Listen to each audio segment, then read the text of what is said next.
The paradox we're about to explore is called the silence paradox. It begins with someone named Daniel. He lives alone in a quiet apartment at the edge of the city. One night, he turns everything off. No music, no phone, no TV, just silence. At first, it feels peaceful, but then he starts to notice things. The ticking of the clock, the hum of the refrigerator, the sound of his own heartbeat. And beneath all of that, thoughts he had been avoiding.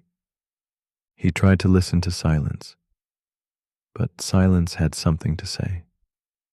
That's the paradox.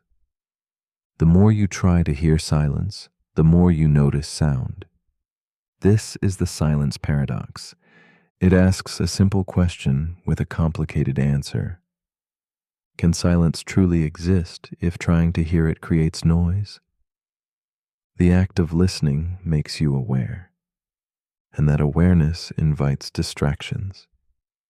You hear your breathing, you hear your thoughts, you hear your curiosity asking, "Is this it?" The silence breaks itself. It happens in meditation. The moment you focus on stillness, the mind becomes louder. It happens at night. You lie in bed hoping for quiet, and your own thoughts fill the space. It happens in conversations.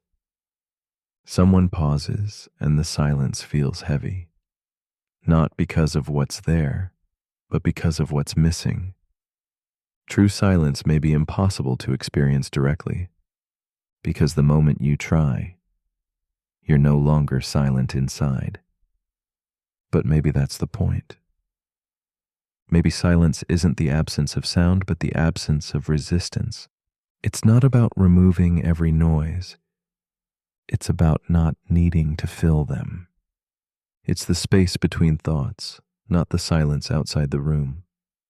Daniel didn't find silence in his apartment, but he found something else, a deeper awareness of what he had been drowning out. And once he stopped trying to control it, he noticed a stillness that had been there all along. Maybe silence can't be heard.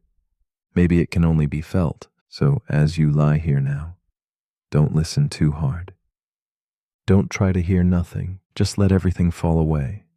Let each sound fade without chasing it. Let each thought pass without judgment. What remains might not be perfect silence, but it will be peace, and that's enough. But if you're still awake, here's something to quietly wonder. Can silence be experienced if the act of noticing it breaks it? Or is true silence not something you hear, but something you become?